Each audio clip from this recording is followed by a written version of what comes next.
this meeting to order. Agenda is board goals. Steve, I know you sent us the district accomplishments. Yep. Maybe we could just start real quick. We don't need to read those. No, I'm not going to read through them for you.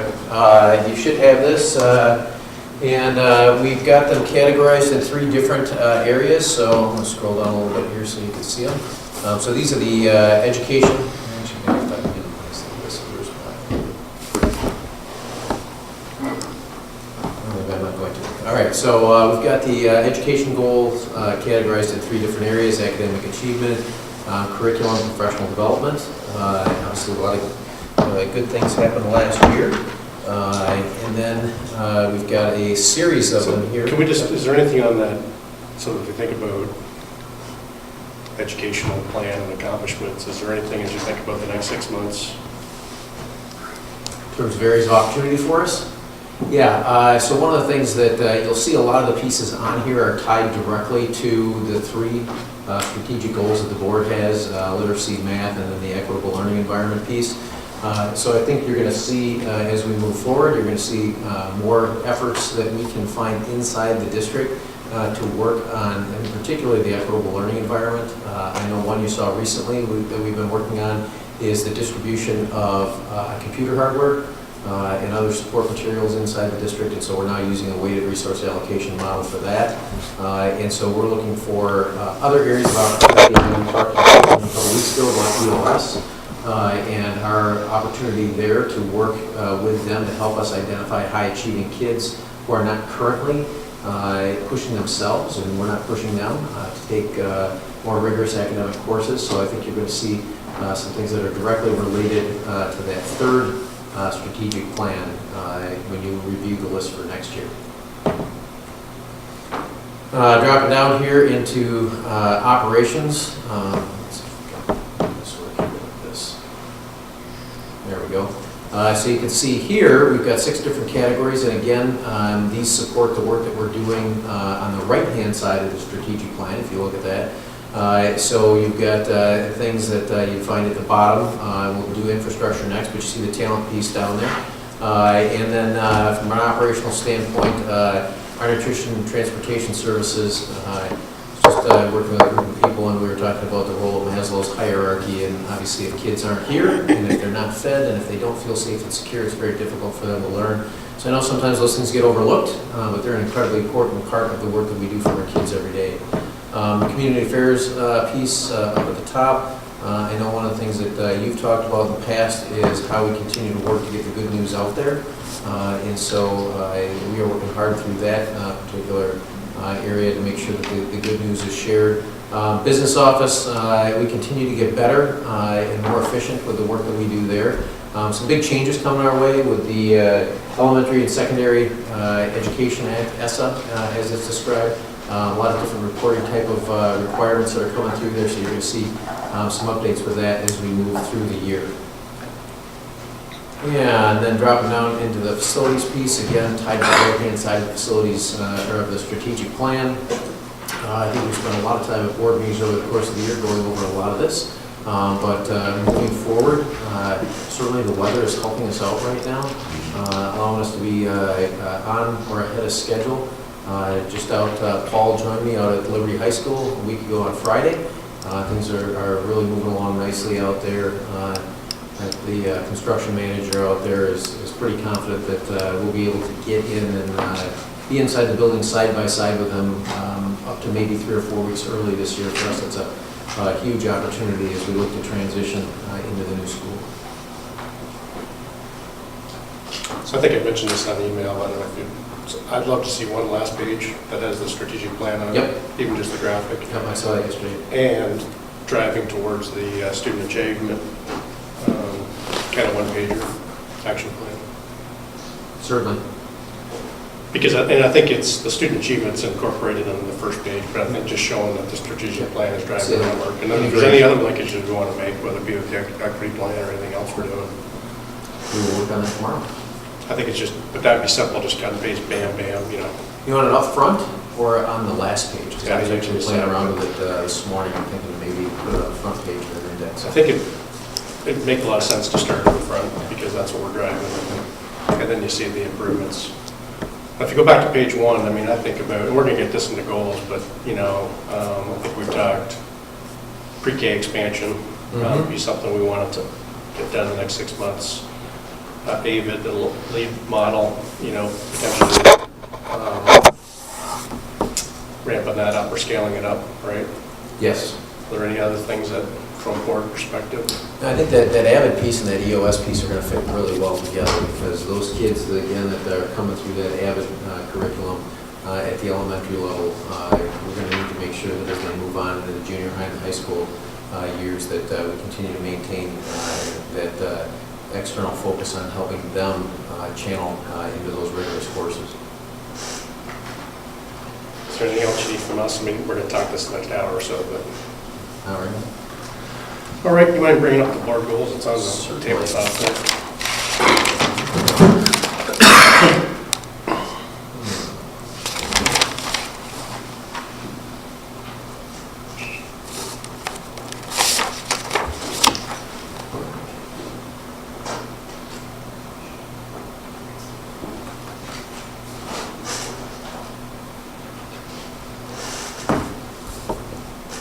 There we go.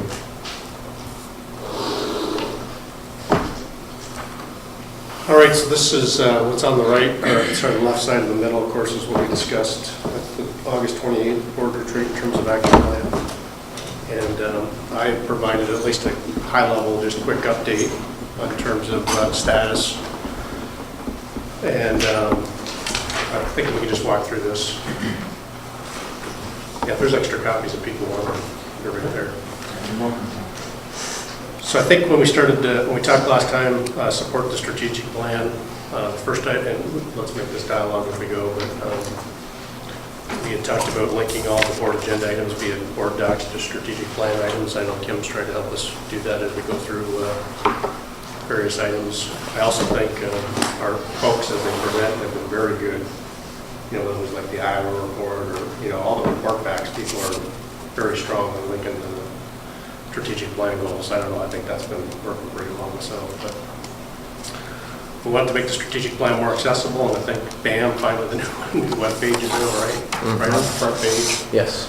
We can get there, so I think the web page seems like it's working pretty well. I knew there was a few things, probably startup type things, but. We've actually had very few, to be honest with you, knock on wood. Right. Translation thing's been awesome too, right? I mean, that's been completely outstanding, so. It's all mobile friendly now, so you can easily access it on your phone. So yeah, the translation thing has been a long time coming, and I'm very excited about that. So for me, if you think about 2 or 3 years ago, pre-board docs, pre-dot exchange, pre-new web page, I mean, accessibility was just, It's, Plus, I think, Steve, I'm not mistaken, the new website is all compliant.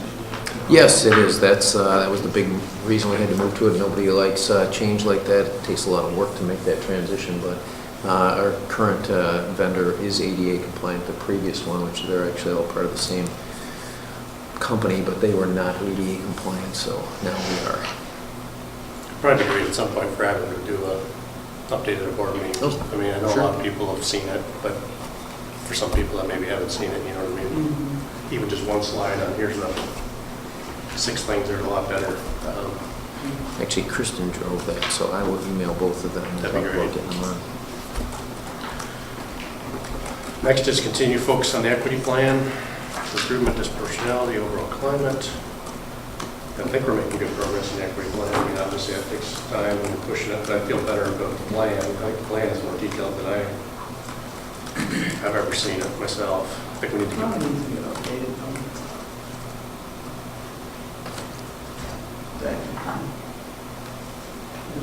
Just because there were some things they were able to accomplish, and other things that they weren't, so it'd be nice to kind of be updated on, you know, like timeline, what worked, what didn't work, you know, some of the things that they're gonna try to address later, or, you know, it might have been a funding thing or something that came through. But I just think it'd be nice to at least get a cleaner, updated version of that. yeah, what's done, not done, what worked, didn't Yeah. work. Be great. We'll continue our focus on climate. We're getting to the next round of climate surveys and all that good stuff, right? Yes. Yeah, we've got one, there's one out right now too, so that'll be coming in here shortly. Regular update on progress and barriers to progress. I think the education committee and board time has been very focused on barriers. I mean, I think this one pager, again, I think I want to make sure that people have seen the student achievement, one pager. To me, this is the most concise view I've ever seen in terms of what's driving student achievement. What's exciting about it is there's the vast majority of this, like 90% of it's new, or relatively new items, right? Right, or they've got a channel focus now that's directly aligned to that. It's definitely more focused, but like we talked last time about maybe what in the year, when these things kind of started, or gained critical mass, there's a lot of stuff, but relatively new. And again, we got to make sure it's effective. It's working, not working. We want to update our language, but barriers to opportunities or something like that. Yeah, So barriers. it's just to clarify that we consistent Absolutely. with language that we use.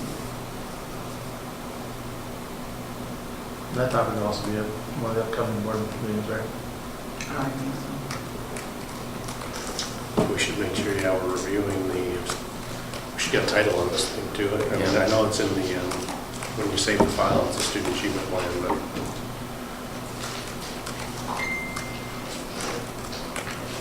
okay, so we got barriers to opportunities and review the student achievement plan. Regular review of metrics, that's been working pretty well. Probably one that we haven't spent a lot of time on is investigate ways to increase parent participation engagement, Yeah. better understand lead model on CPSO. I think just because there's been other items, so Like an opportunity to get an update on the work he's doing with that group too. Well, then we can also be looking into how do we increase that effort a little bit more just for the rest of the,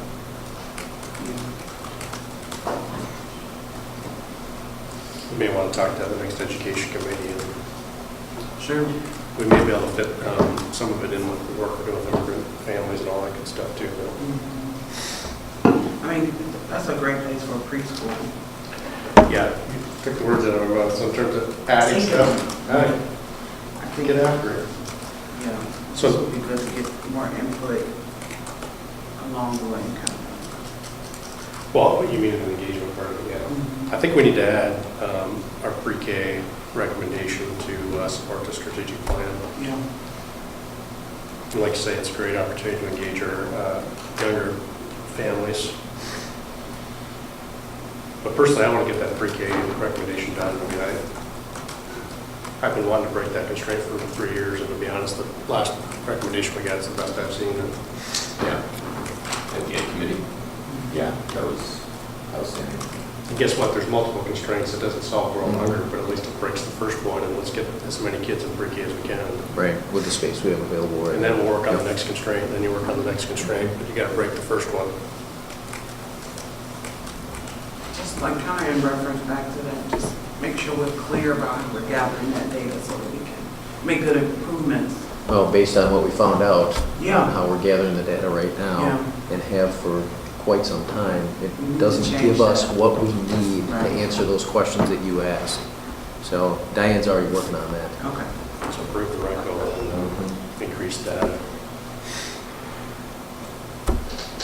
Well, of course, if we eliminate the constraint to, the supply constraint, then we'll get a feel for what the real demand is. That's what I'm trying to say. I don't think we know what the real demand is because it's Exactly. constrained. It's hard to address it if Right. you don't know. Well, and then if you noticed on there, when she went through and looked at it, because there's not a clear operational definition, we're not even sure if that number is accurate, because you have some people that may have their kids in daycare, they check preschool, but they're not in preschool. So that number may actually, that may be a hidden number we can't see that's bigger than that. Yeah. Yeah. So I think that's going to be important, because I think it just kind of speaks to the funnel that they're going through. We mentioned this quick, I don't know if it falls, well, it's strategic plan and the equity plan. I'd like to understand the even next steps and really drive that. Well, let's see, I want to see the results, right? We all want to see the results. We've heard good things, so even just the anecdotal data, I don't know why we wouldn't scale that up or. Anything to add to support the strategic plan? Obviously, the facilities master plan bond stuff comes later, but special ed comes later. Anything else you need, Steve, on the strategic plan? Or? Nope, I think I've got enough here. Now. I'm just glad that you guys have it easier to find with the district webpage, and that's been something that I really didn't, even though I know it, I didn't like having to dig for it, and that's the thing, we should be linking everything we do to the strategic plan, so if that's not the mission statement, so to speak, or front and center, then how do we know what our compass is for every initiative we do? I just want to make sure, too, as we get into the transitions going forward, like 6 months from now, that we've really understood the benefit of the strategic plan and focus. And I know we've seen it, but does everybody understand what that focus is about? But actually, what's the, back at the Leadership for Student Learning,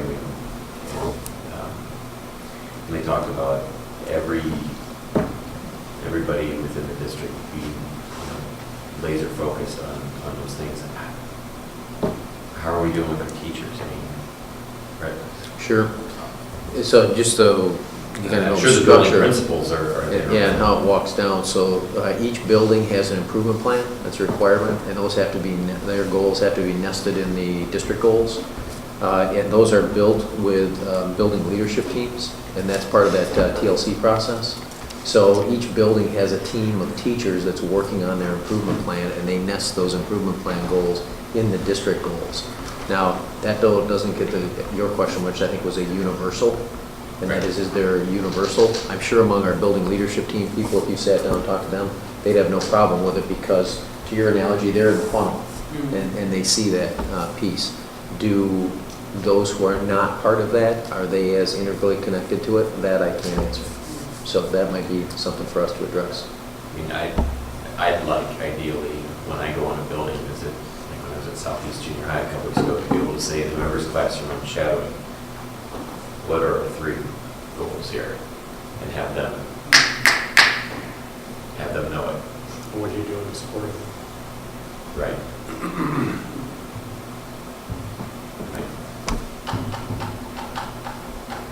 Which should be. What are you doing, and then what is this building doing to support getting to that point?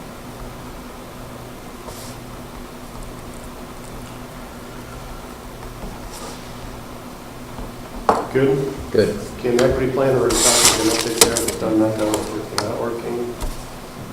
If there's anything we need to talk about improvement, we've seen some progress there. Yeah, we actually, we've tried a couple of different ones. We're trying another one now where we're looking for those who can help us recruit out of state, simply because there's no employee base inside the state. If we're going to seek to diversify our employees along, whether it's African American, Hispanic, Asian American, the state universities graduate so few students that if we can't recruit them away from another district but they're already employed, we've got to go out of state. So we tried a couple different venues before, and Kingsley's opinion was that those avenues might have been too broad. We went to Ed Week and some other places like that, and perhaps not targeted enough in terms of bringing us candidates. So we're now actually working with a diversity recruiter out of St. Louis, and he will take our positions out, whether it's at historically black colleges and universities, whether it's at regional universities in other states that surround Iowa, fortunately, he's got an Iowa connection. He's an Iowa State grad, so he understands Iowa, and we're hoping that he can sell the state when he's doing that recruiting. Sell the state that just limited collective bargaining rights. We sell what we got, Brian. Love it. But other than that, Yeah. They'll probably see Minnesota looks pretty enticing. anything we need to talk about disproportionality, we already have plans in place on. I think that's We what- actually need to spell disproportionality correctly. Yeah. That would be helpful. What are we doing for identifying students within our district who have an interest in teaching or grow your own program, so to speak. So, yeah, right now what we're doing is we're working with the, Kirkwood has a career academy for teaching. So we're working to channel kids into that who have an interest in that. Hopefully to get them to get a taste of it before they're ready to leave and move on to college, so that if that's an interest that they've got, we can then work with them in bridging that gap between high school and college. At the secondary level, do we have teacher mentors at all yet? I don't know. I don't know how they're doing that. I'm just saying, you know, if there's a kid that's interested in going into teaching, making sure that we have a team of, I mean, since we have teacher leaders, Yeah. right, that are supposed to be teaching our other teachers, why don't we have teacher leaders who are, And they were running a future teachers club at one point. I just don't know if that's still going. yeah, I mean, it'd at least be good to make sure that we have that, and that we have teacher mentors, because some kids, they may be the first kid in their family, Mhm. first person in their family to even be considering college. Right. And that's a pretty daunting task, as you know, with FAFSA and what kind of financial aid is available and how to just go through the application, and even practicing the interview process, being prepared for what types of questions will be asked. It just would be nice to have some infrastructure around that other than just Kirkwood, I guess. From us as a district, I think it's, Kirkwood a little bit to kind of great about how we can support that within our own. I mean, there's got to be some teachers, elementary teachers, something willing to take a high school student for a day or something, and they We can do that. Yeah, we've got that. We actually work through the workplace learning connections, so that way it goes on the kids' in their record.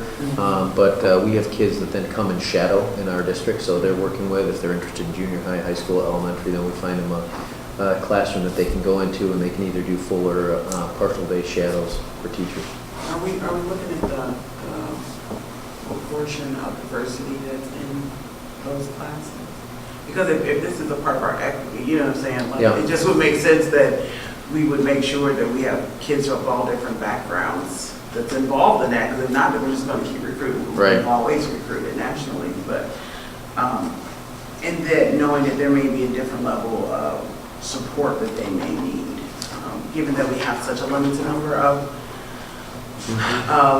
teachers of color, you know, it would be good if they could have the opportunity to partner with both our white teachers as well as our teachers of color for both students, no matter what their background, if they have opportunity of seeing teachers of color as well as white teachers, be able to, how they're working in different spaces with different populations of kids. I just think, you know, just making sure that we're ensuring that, and then we have some connection piece about them leaving and going to high school. I think would be really key, and then how are we tracking that? And then what are we offering for them to come back? Yeah, and we are working on making sure that they get diverse experiences when they're out in the building. So we've been, when we work with Kirkwood, we try to make sure that we've got a good breadth of experiences for kids who want to do that. Okay.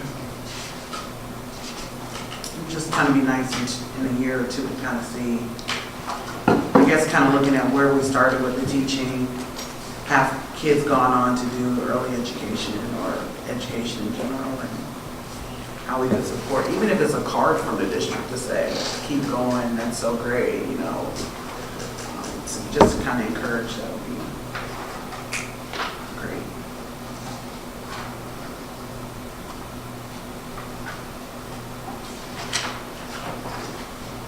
Teacher mentors grow from within in general. We do that. Greater focus on career and technical curriculum, increased utilization at Kirkwood. Of course, we had record enrollment at Kirkwood this year, hopefully again next year. And the record enrollment career and technical classes, 3,133 kids in various career and technical classes.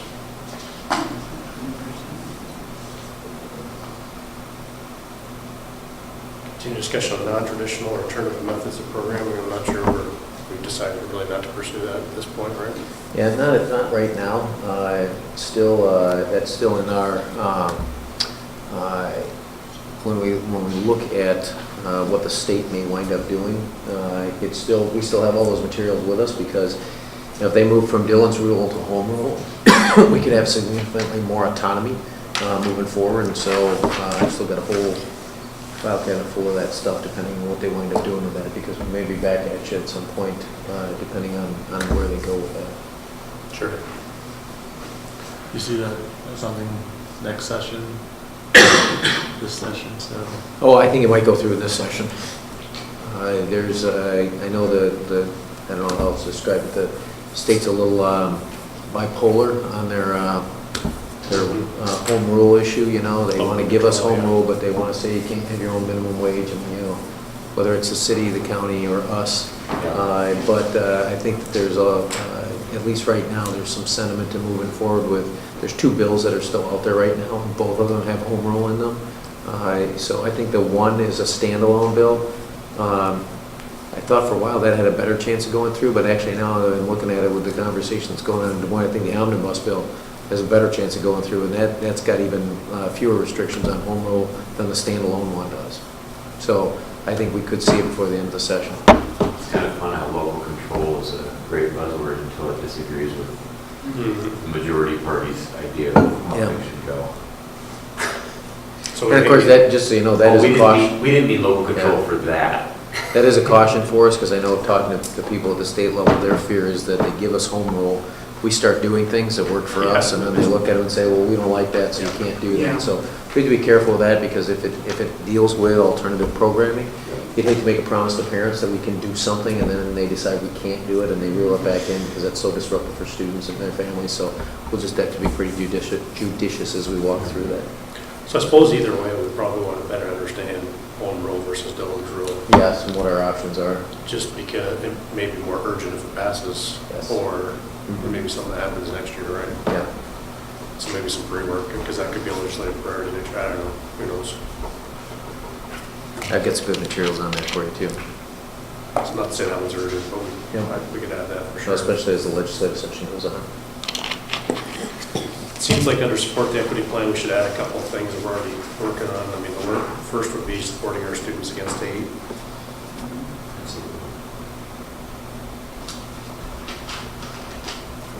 And then add supporting our students and families, immigrant students and families. And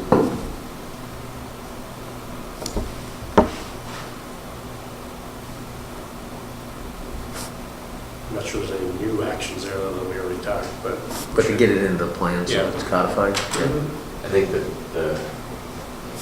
the task force. Task force. That we've charged Kingsley with putting together is, I mean, when you look at, for update, I think that's, the statement is one thing, but engaging parents and teachers to help generate solutions for how we can.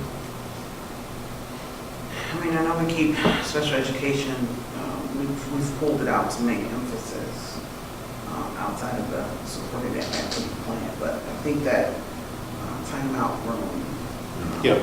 the task force needs to go on either the equity plan or the special education piece, but, you know, getting feedback from them about what do we do, and just know some local folks are trying to help, you know, get in this, so we can figure this out, and addressing the disproportionality as a part of that time out room discussion is going to be really important too. Put that under special ed, let's say it doesn't matter. Yeah, they come in the same. Anything else on support and equity plan? Those are probably 2 big ones we need to, 2 or 3 big ones next quarter. All right, special ed, ensure that the special ed plan is sufficient. Thus far, that's been on track. It is.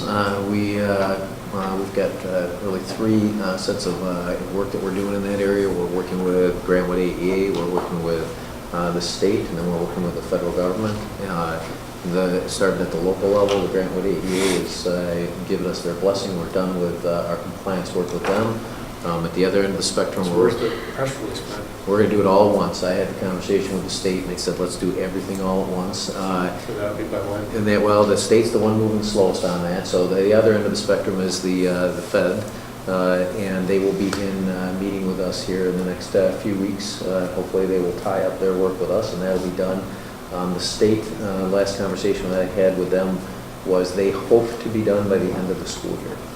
So as we close in on the end of the school year, we should be able to tie all of that up, and check that box and be ready to move forward. So maybe we can talk separately on, waiting as a choice. No, I told them I was pretty sure you were going to want to have something out before the end of the school year, so they might want to Yeah, move a little and the quicker. school year doesn't work, I mean, that's not fast enough, so. Before you even said that, I said, if it was gonna be in April, then I personally, I would relax, but Well, we know the feds will be done by then, so we'll have the feds and the locals done. So we may be able to just announce separately on that, and wait for the state to get done and announce on that. so you let us know, but I'd say, Yep. why not by April, and then it would be why not by May, but it can't be any, we don't have to wait. Anyway, that's my 2 cents, I don't know what everybody else said. It would be, just like we have an equity plan and strategic plan, it would be great if we have a special education plan. Because then we can, yes, we have these compliance pieces that we have to do. I mean, that's top, right, like, get that done. Right, And but then what next? What's next? Like, what innovative things are we going to do to continue to move forward? Obviously, we have to do the law, right? Like, that's not an option. But like, what other things are we bringing in that are special for our special education kids so that they are also feeling connected and that they also are, their climate as well within our schools as well. So it would be great to see what efforts and energy we could put into that to make sure that that's happening for our kids and their families. Just for the future. And it's on here, but it may be the least, this is the one pager. Oh, okay. Yeah, I just think it could be nice to do. I think, to your point, it's probably the least detailed. Yeah, it needs more detail. Right. The other ones are like, Yeah, we have very specific things that we're trying to measure and Right. see and talk about. But I think it'd be really important to do the same thing for special education. What does that look like in 5 years here? I think, 10 years? I think that'd be a good test, if it's as specific as some of the other ones. Mhm. Yeah. And especially since we have these federal and state folks around, because, we have their ear. Yeah, right. We might as well use it. Tell us about other innovative things people are doing. Pass along some research to us so that we can do that. There's some opportunities to vet some of these things with parents, but especially our parents that are, younger that are coming through. Some of our kids are, by the time we get it implemented, we'll have graduated. So. Can I just say that's brilliant? I know, thank you. I love this. Let's transition from compliance to leverage the Yeah. resources. That is brilliant. Well, we got everybody's attention.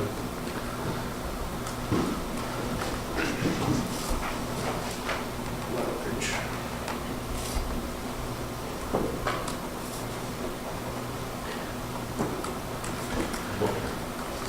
Needs special ed. Yeah. Is there any update or timeline you can give us on hiring a review? Posted right now. We have assembled a larger screening team than we normally do. We included the AEA and some other folks on that at the university, so they're collectively screening applicants right now. I think Jane's got the interviews set up for next week, not this upcoming week, but the next week. That was the new director. Yes. Yeah. Good pool of candidates, It was a large pool of candidates. I don't know if it was a good pool of That's candidates. right. They're still looking through them, so there are numbers in there. It's great. Anything else in special ed? All right, transform the learning environment, GeoBond. Find the schedule required. The GeoBond, we reviewed that in September 16. A bunch of time since then, put it on every work session. That's complete for sure.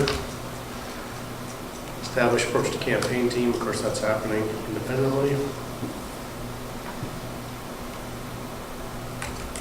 I'm sure we're going to keep it on the agenda between now and, is there anything to add here? We need to finalize some of the information materials. I think we need to clearly, I know we get a little of this over email, but I don't know. Clearly identifying our potential goals, if there are any. We talked about a little bit at the last work session about what we couldn't do. Fine. Yeah. Well, we'll need to come to a board point of view, because we can endorse. Yeah. So, just going along with our teachers and staff, being able to tell us what the 3 big tenets of the strategic plan are, we need to make sure that the people who are employed by the district, a couple thousand employees or so, that they actually know information about the bond and the facility master plan and so on and so forth, because I think it's just kind of been this thing that's out there, but it's 6 months at this point. And some, for parents and even students, having the face of their child's teacher, that's the person that comes to mind when they think of the kid's school. I don't even think it's the principal, it's the face of the teacher. So I just want to make sure that all the teachers understand that spreadsheet / timeline / the basics. It might be interesting, I'm just thinking, and I know you don't mean this intentionally, about language about, I think we should talk more about ensuring access to information. Sure.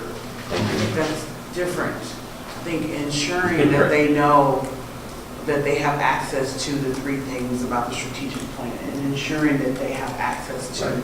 flyers or whatever it is that we're creating, something Right. fancy that Kristen will make, that they can provide that for parents. It's helpful if administrators of different schools can specifically speak to the improvement in their own buildings that will happen, that they can talk to parents. I mean, it's nice to do that crossover piece, but, skin in the game, even within that own building, if a parent asks them, this is our benefit that we get out for your own parents, as well as it'd be nice to talk about, other schools as well, but it's just nice. I mean, I'm just trying to keep it simple, because I know it's very easy for us to be like, get on it, Well, and I guess where I'm coming from is I've heard some statements actually by teachers that were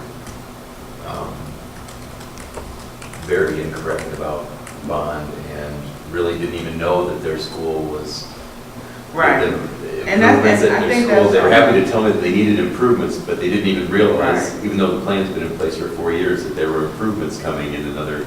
And they're not, I mean, I think that we should put that on but I think that's a administrator thing, that the administrators of the different schools should be having a listening session Sure. and an explanation session to their staff and teachers, so that the teachers can ask questions and get illuminated on some things versus, you know what I'm saying? So there's clarity. So everybody is clear, because here's the thing, everybody, even if they work for the district, doesn't necessarily support the facility master plan. So I think, we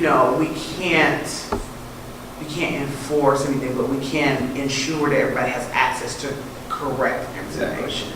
Because, you can't, I mean, there are some folks that may be in your face, they're like, absolutely, but then behind the back. You know what I'm saying? So you can't speak to that, but I think on our end, from a professional standpoint, that we should make sure there's access to information, correct information, and that they have small, whether it's stickers or something, ways that they can get that information out for people to get that information themselves. We should be able to review that by the end of March, right, with the communication in terms of the plan is. What we talked about already. Sharp and focus internal.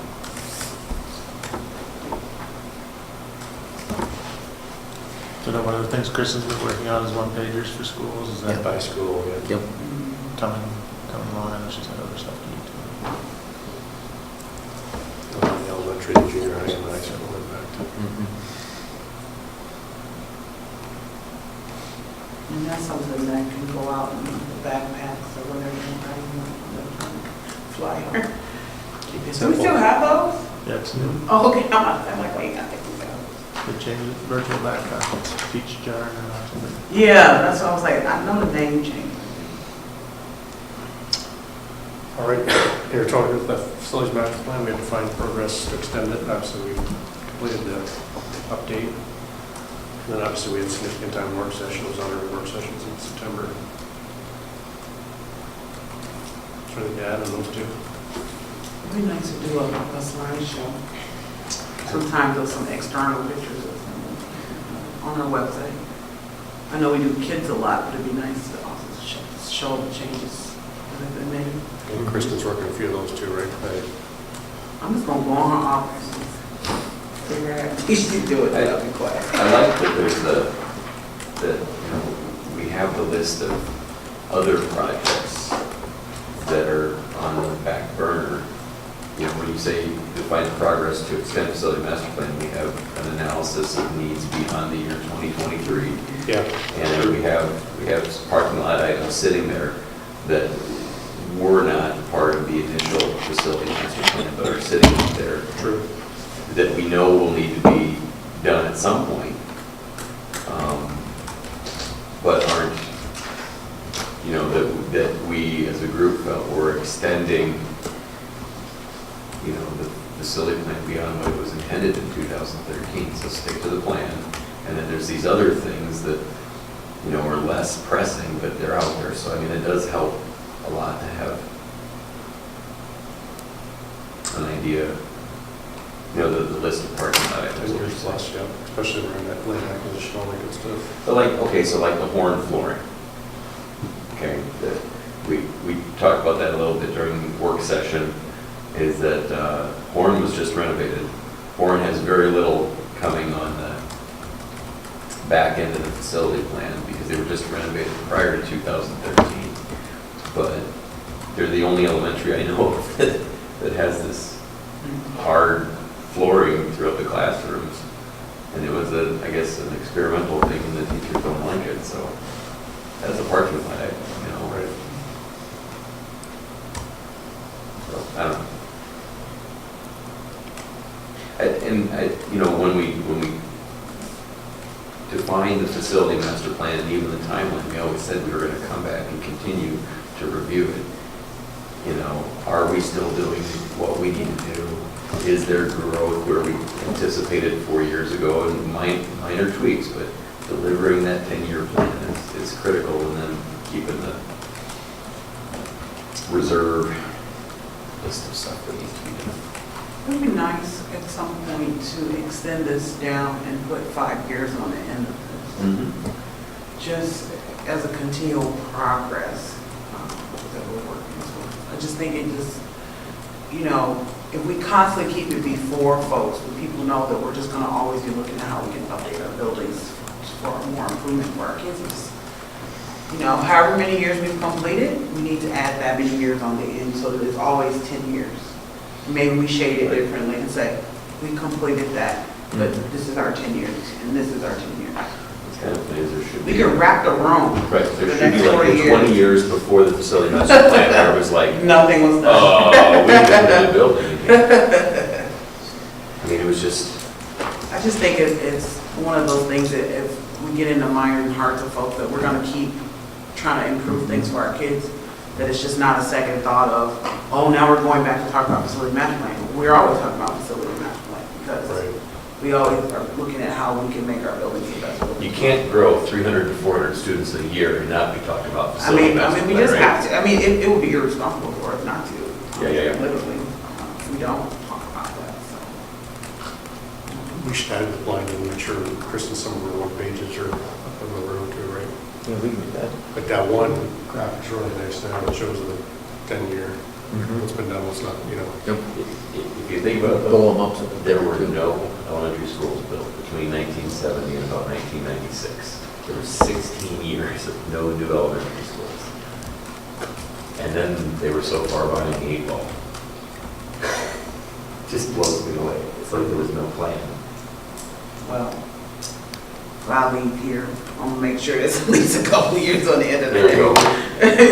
Because we have to, and, you know, hopefully that's emphasis to new folks coming in or down the line. That's just a part of, you know, being a responsible board member, so we're thinking about future kids. They do all those things. And they had really extreme things that were going on. All right, Because of the 80s. Are It there was other- the 80s. Are there other board goals or actions?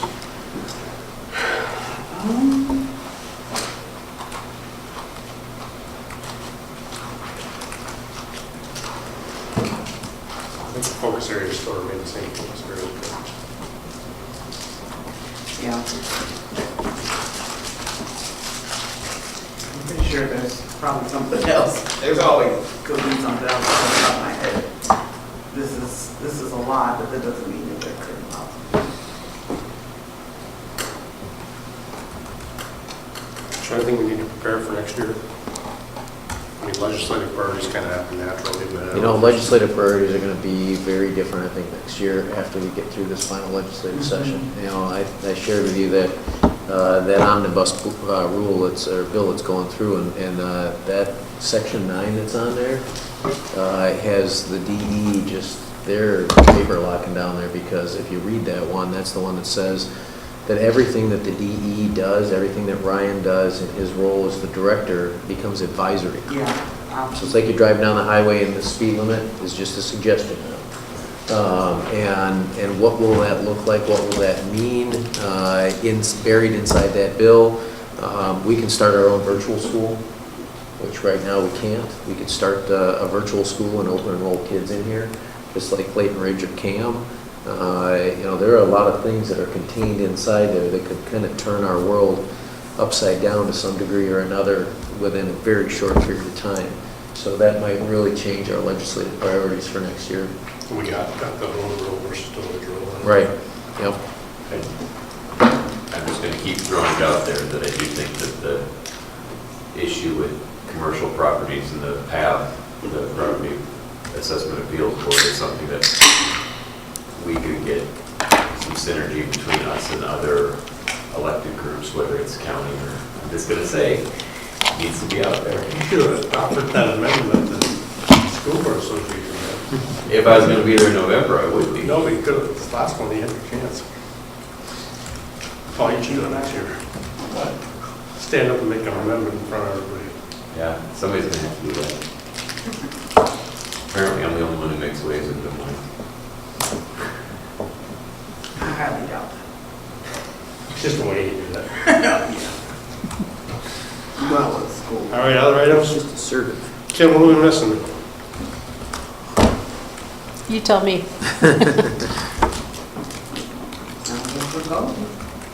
Anything else, Steve? Nope, I think I got a good set of notes here. I'm gonna have Kim approve and make sure I didn't miss anything.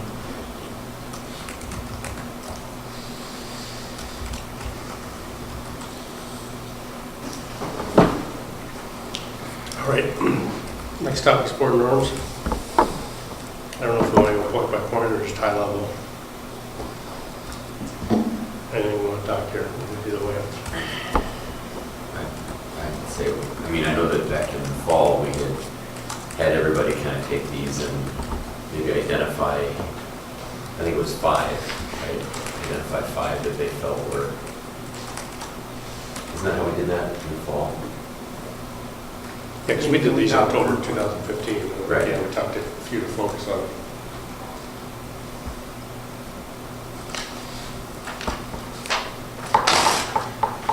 I think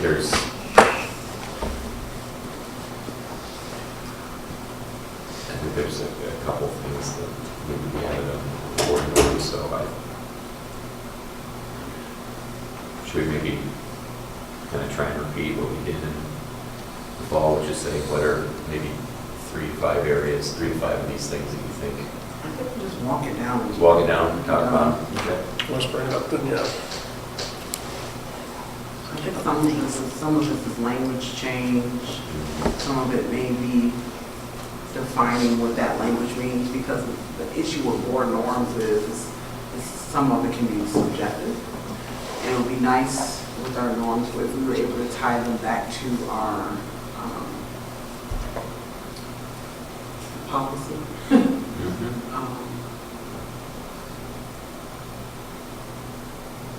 Our oath, maybe.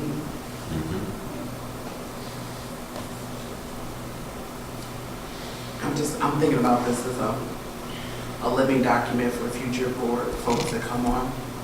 Right. And, Can't get it all on one page, so just scroll through. oh, that's okay.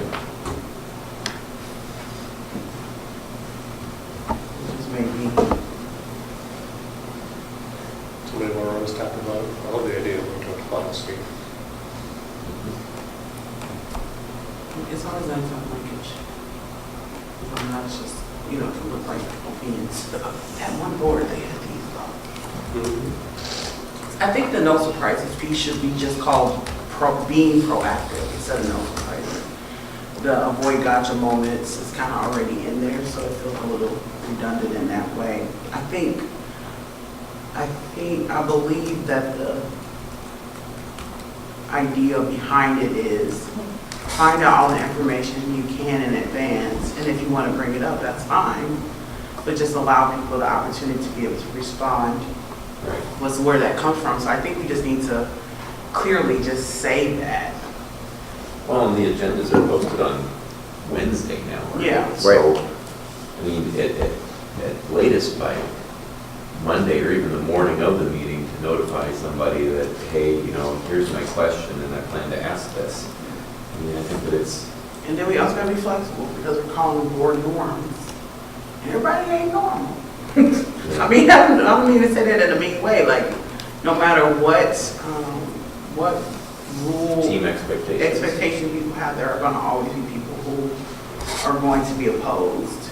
And, you know, as a person that sometimes can be opposed for whatever my own reasons, I think these should be more like board guidelines than norms. But I know norms is just kind of that language that we use.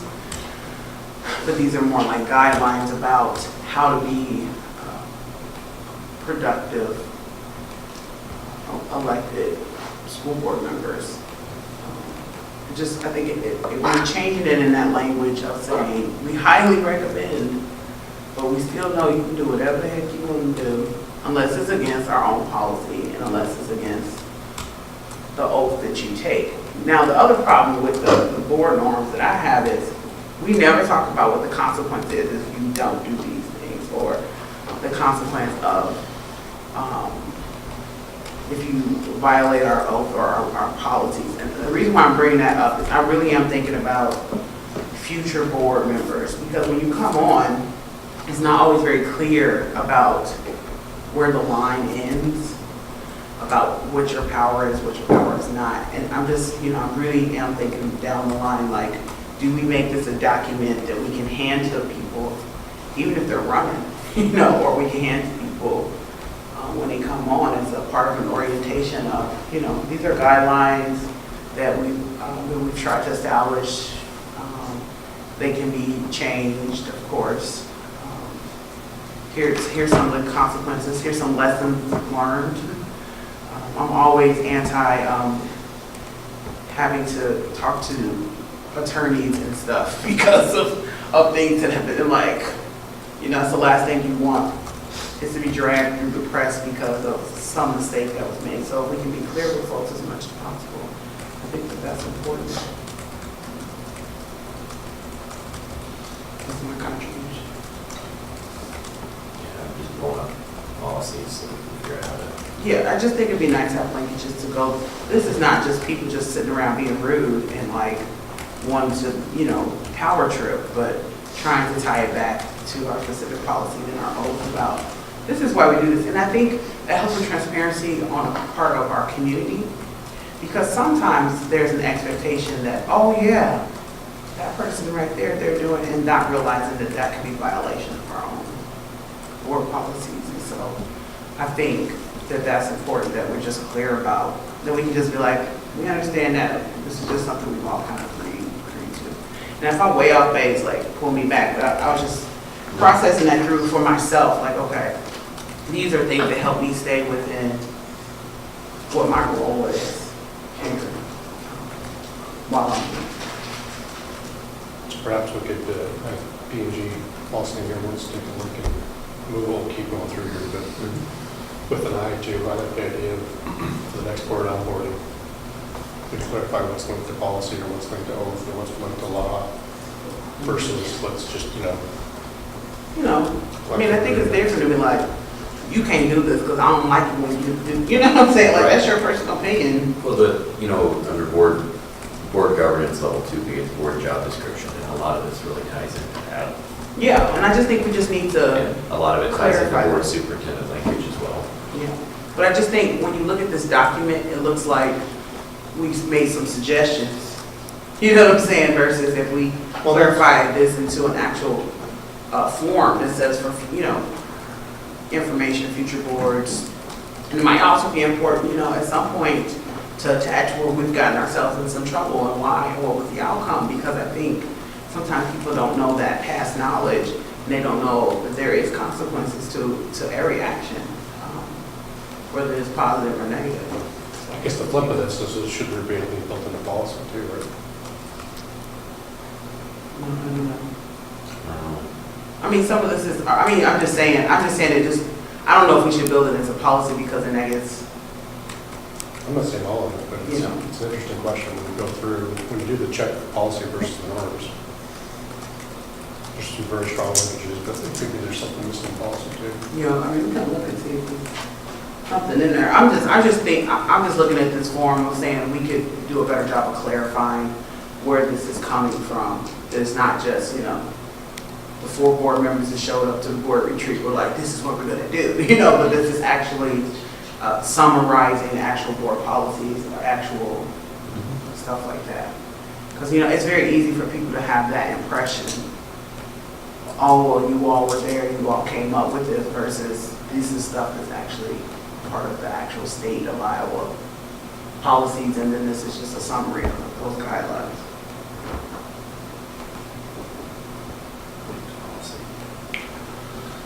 All right, so we talked about surprises, high expectations, strategic plan. I think leading by example is the key words here, that I hear an awful lot of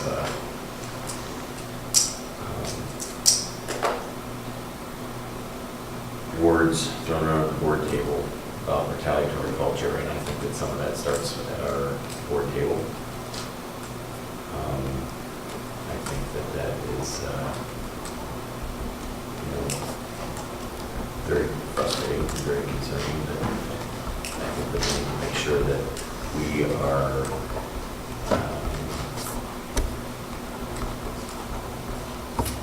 go high and, We have to be tricky with that too, because some people really are leading by example.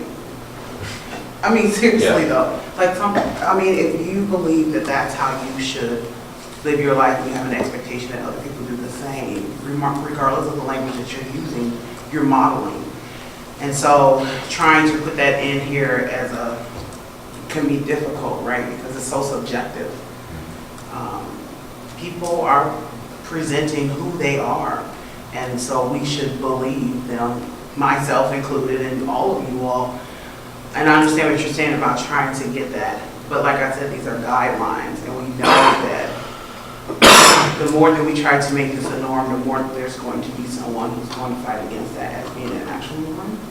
And so I feel like at some point we let people be who they are, because at the end of the day, our community is the one that has to judge us about our actions and how we treat others and how we treat our staff. I understand wanting to, but that's that very linear, and this isn't very linear because you're talking about bringing people from different backgrounds to a table. There should be a high expectation, but the community should be the one that's enforcing that. The community should be the one saying, this is not representative of us as a community. But, I mean, I understand where you're going. No, I get where you're going to, and I actually agree with that. I agree that at the end of the day, it is the community. What my concern is that,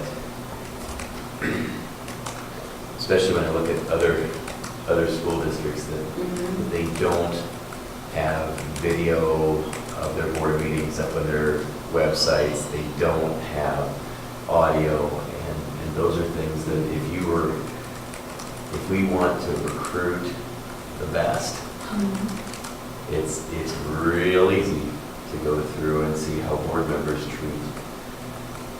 It's true, and it's been proven. I mean, I've been to a couple of things where people are like, I would never come work with y'all because of. Exactly, I hear that all the time. Yes, it's sad. I mean, I know people from larger cities, we've lost some talent because people are aware of our own climate that we've created.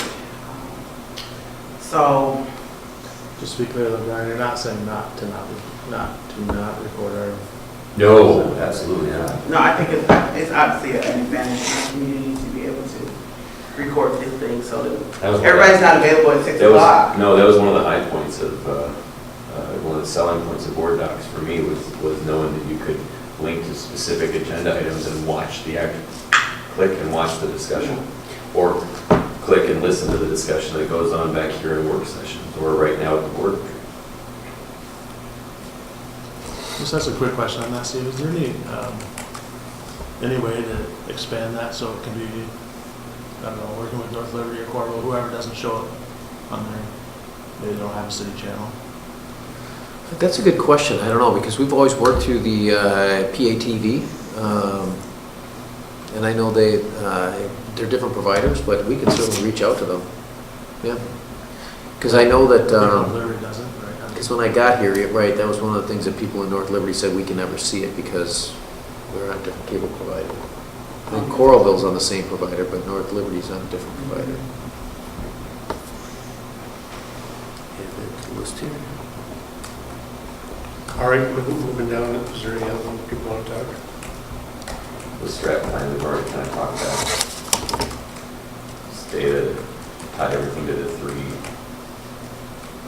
portions of the strat plan. Don't be distracted by peripheral shiny things.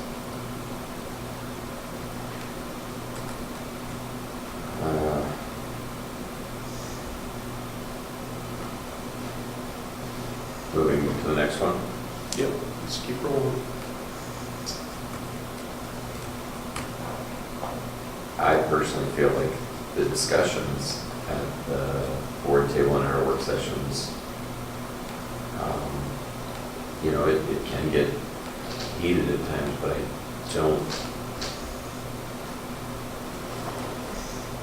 And if we're supposed to be avoiding attacking or disrespecting other directors, point of view, yeah, I mean, I think that we're having a pretty decent exchange of ideas now. And yeah, it can be frustrating and maddening, but for the most part.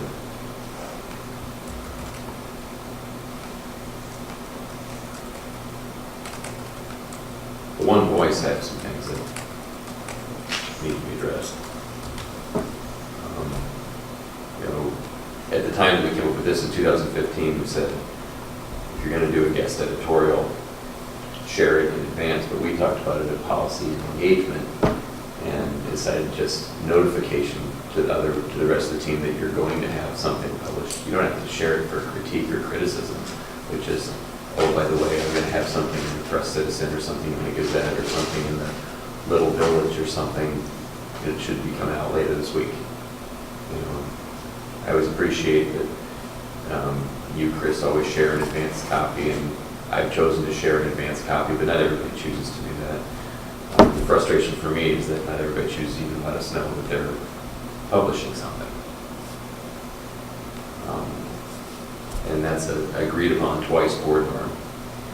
So this goes back to what Latasha was saying, was what happens when you don't play by the rules that everybody in the board retreat came up with as being the rules. What's the consequence?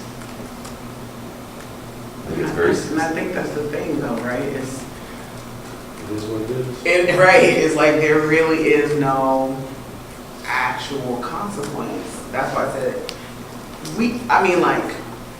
you and I could have a moral feeling of this isn't right, we should do, you know what I'm saying? And we should absolutely keep this here because I think it's something to strive for. But I think we need to clarify that in the example and say, send notification. It would be polite, it could be really helpful for other folks to have notification if you're going to post. If you're, interviewed or, what I'm saying, I just think that versus saying, It's something, I have learned a lot in these last almost getting close to 2 years about people. And I mean, as a person who, you know, works with folks about human behavior, I've learned my skill has increased significantly because people are who they are and they are who they say they are, and we should believe them. And that's nationally only there. We should, these are amazing suggestions, but we know that if there is no consequence, if you're not about to go to jail, people ain't gonna always follow the rules. That's just at the end of the day.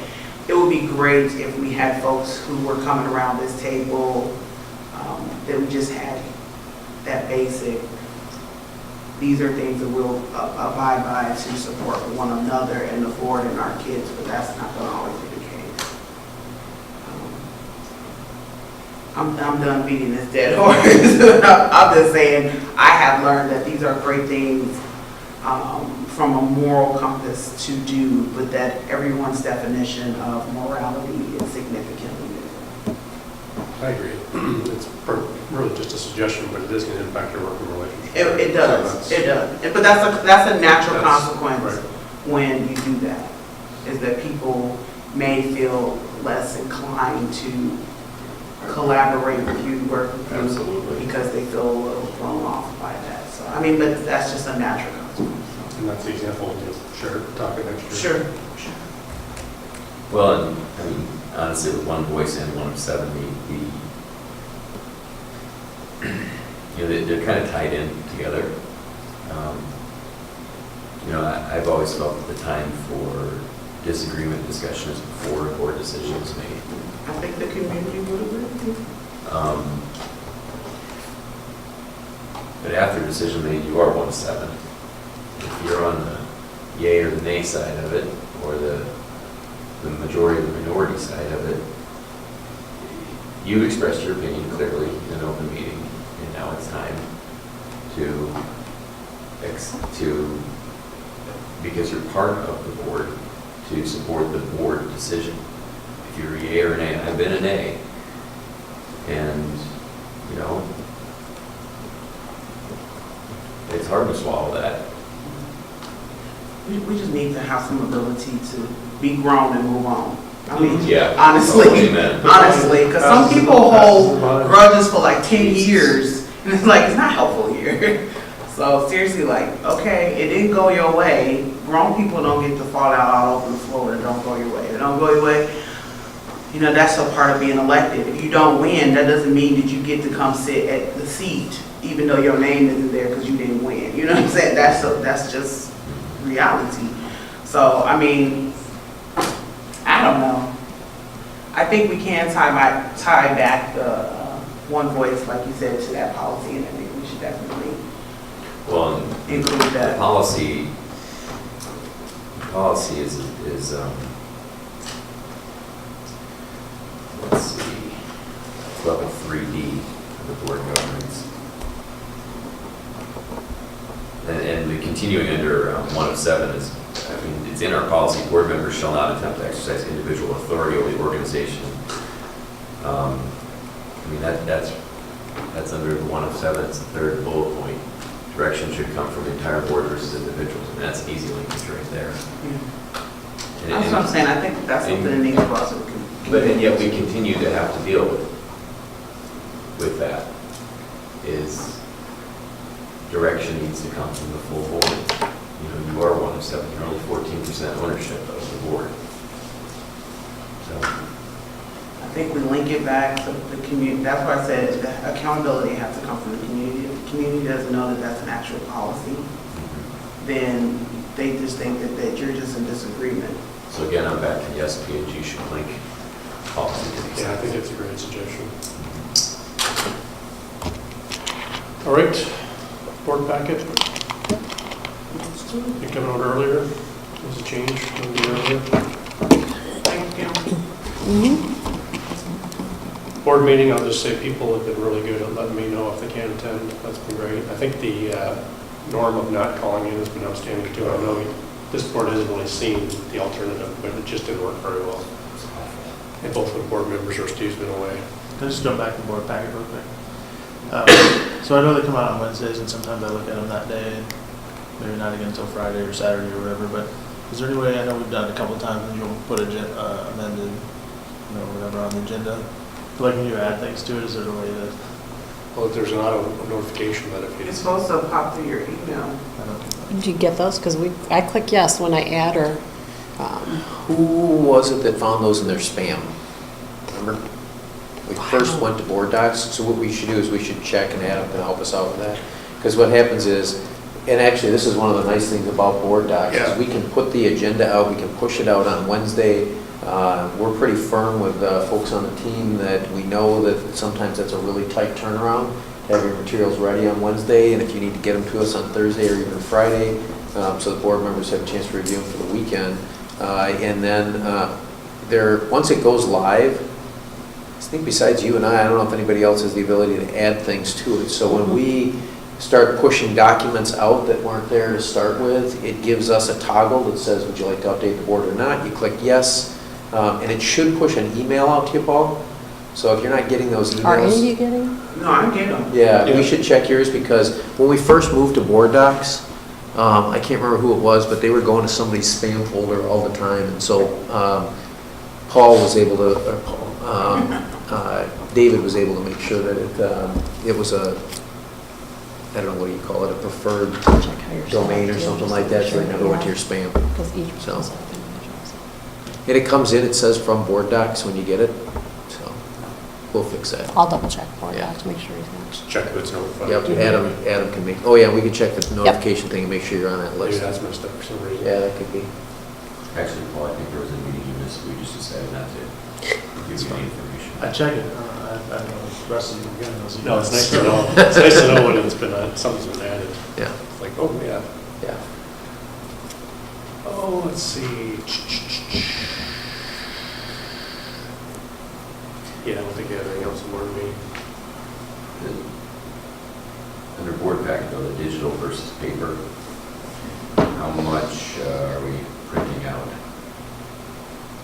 Every board meeting, I'm printing something, some enclosures, so The whole thing or just some enclosures? just some, not the whole Yeah. packet usually, so. Okay. I think that's frustrating. Mhm.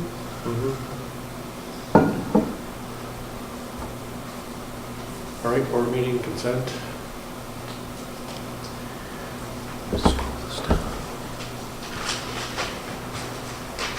Again, consent agenda, I think it's important to ask questions in advance.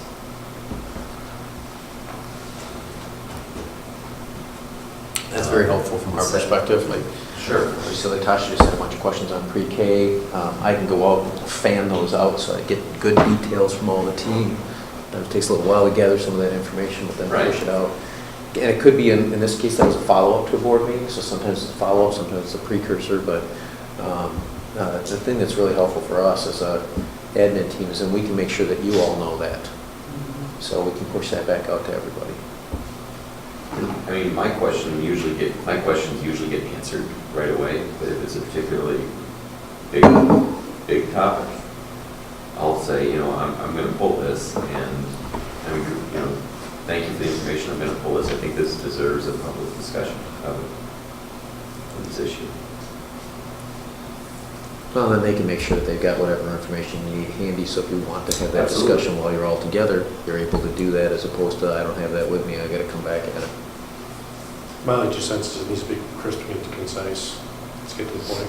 Yeah, We're spending an hour on consent and we're not spending an hour on something else, so right. just the way it works, whatever you spend your time on pushes other things out, right? So, all right, alignment. Work sessions, I think we've done a great job utilizing work sessions, actually. I'm sorry, can I go back one more thing? This one is tied to board policy, but when it's I think it's part of the 107, is that if you're going to be asking members of Steve's team or building level administrators to chime in with information, then I think Steve needs to know that you're communicating with those individuals. I mean, I always CC him if I'm asking. Oh, information. direct communication, yeah. So if I have a question for Craig, I CC Steve. So at least you know that I've done that. Well, and one of the reason that I like that is because it's not uncommon. I mean, someone gets an email, Paul sends an email to someone, they hit reply to Paul. Right. So not all the folks on the team, or Exactly. especially building administrators, think, oh, I should send this to the whole board. And so But the but thing I again- like about it is I can make sure that I get the response and then I reply all out so that everybody sees it. But again, my point is that if I'm one of 7, I don't have the right to give you or any member of your team direction. I don't. We do. I don't. So I want you to know that, hey, I'm asking this question, and I think it's important for the structure of your organization. It helps make sure that, like I said, everybody gets all the answers that come Right. out. And usually the answer to the question, and we've seen this a couple of times with questions just in the last couple of days, is that, hey, Director so-and-so asked this question. Here's the answers that were gathered by the administrative team. Right. And it's helpful. Yeah. And it might not be a question that you had before, but when Right. someone else asks it, Sorry. the information is Onward and upward. valuable to you. You just ask questions that nobody ever had to answer. Yeah. Sorry. My brain just works that way. Work sessions, I think, has been working very well. Agenda setting, I think, has been working very well. And I know we said this previously, but the previous board had a very strict approach to agenda setting. There's some things we've done this year we couldn't have done last year, like, for example, set a special meeting to approve contracts. That couldn't have happened in the past, so I think we should realize that. So it's always a spectrum. We can't go too far one way or the other, right? But personally, I think we found the balance between having some flexibility with the agenda, but And the also not flexibility has changing it. really been focused on urgency. Yeah, that's the Well, question. Is this it's tied to urgent? the actual legal open meetings. Well, there's always two questions. Is it urgent, and is Right. it really board action required? If Right. it's not urgent, or if it's not board action, Then we add it to a then it draft. goes to the future. But at the ratification meeting, then we have the teachers union say, we would like the board to consider a statement. Okay, so 24 hours later, we have a meeting with that statement for our consideration, Yeah. right? I mean, it's, I'm just saying, in the past, we would have had to wait till We- Tuesday. exactly. And then as quick as we could have booked a meeting was the next Wednesday. And that may have been too late for what they were asking us to do based on what was going on. absolutely, it would have been 6 days too late. So. All right, anything else on board members? So the big thing is we'll kick it to P&G, to look towards onboarding for next year. Well, committees and work session, I mean, the committees, value of the committee work. When the committee hammers something out and you bring it to the board table, it's certainly normal to want to ask questions, but, or to kick it back to committee, but certainly not to undo the committee's work. Well, I'm still big on too, if the committee's brought something forward and it's directionally right, approve it.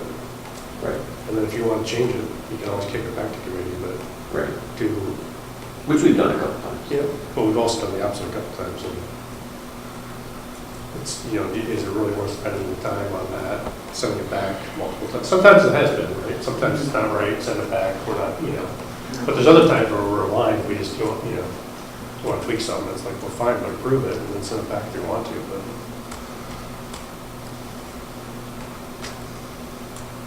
Because then I think it gets the true test, is this tweak really a priority versus the 10 other things we could be working on?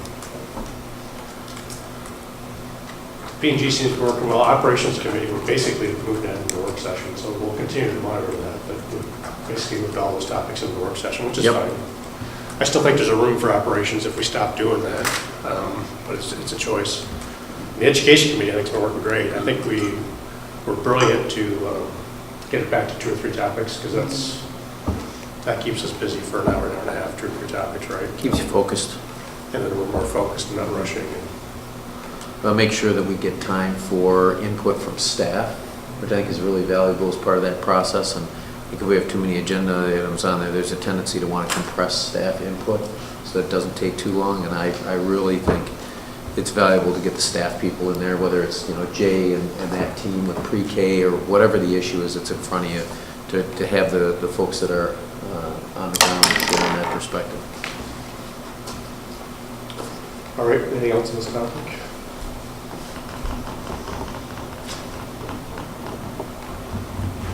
Participation in board retreats, this is the first retreat that I've been at in 4 years where we don't have at least 6 members of the board team.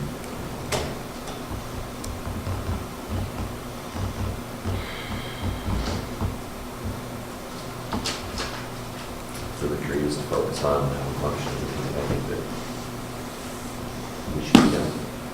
Well, that's why I think it's good that, you know, between our board action plan and the norms, I think we need to, 3 months from now, we'll probably start transitioning on to the next board's onboarding, right? I'm just saying that not going and then saying that you weren't asked to be part of the process to develop these board norms is going to be very, very frustrating. All right, anything else for today? Once, twice.